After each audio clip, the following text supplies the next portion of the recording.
Muy buenas tardes, gracias por este reencuentro de cada semana aquí en Canal Metro, en este espacio que junto a Fanny Vega hemos abierto como un espacio de información y reflexión y que titulamos Política, Producción y Trabajo. Política, producción, trabajo y democracia. ¿Y por qué le agrego esta otra palabra? Porque en realidad el debate está permanente en todos los hogares, en cada casa. Hoy se habla, y lo hemos venido charlando en estos últimos programas, sobre las distintas acepciones que se le da a la palabra democracia, a la palabra dictadura, como si una y otra a veces parecieran hasta sinónimos.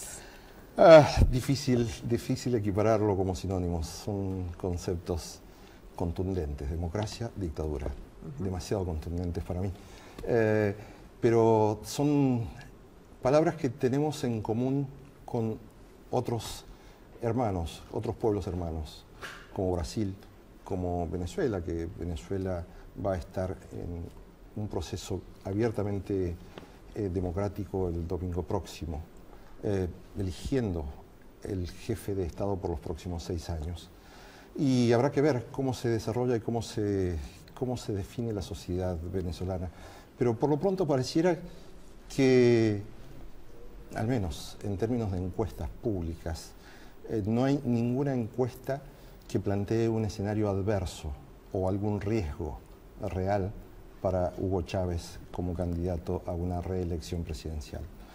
¿Esto qué tiene que ver con nosotros? Tiene que ver con que es la historia de nuestros pueblos hermanos. Es la historia que tenemos que respetar, además. Aquí estamos tomando el tema de Venezuela como si Venezuela fuera un tabú, una mala palabra. Y en realidad tenemos que empezar a pensar que en democracia cada uno de los pueblos elige el gobierno que decide tener. Y eso lo hemos visto en nuestra propia historia, en la historia de Brasil, donde Brasil tuvo un gobierno dictatorial durante 20 años, entre 1964 y el año 1984, donde realmente había censura oficial de parte de las Fuerzas Armadas en las redacciones de los diarios. Había un censor que decía, esto sale, esto no sale. Los periodistas trabajaban con miedo.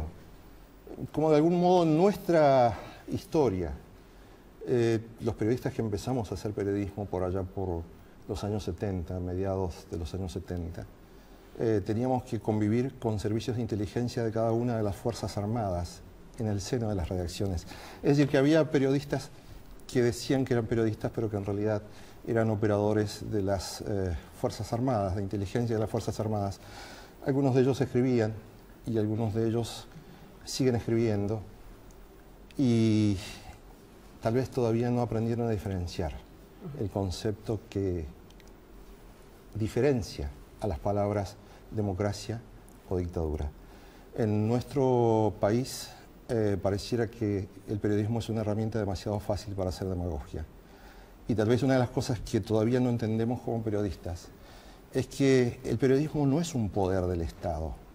El periodismo es un oficio que tiene que ver con la vida de la sociedad, pero que de ningún modo puede erigirse como un poder del Estado. La institucionalidad republicana, democrática, tal como la conocemos, tiene en nuestro país 3 poderes: el poder legislativo, el poder judicial y el poder ejecutivo.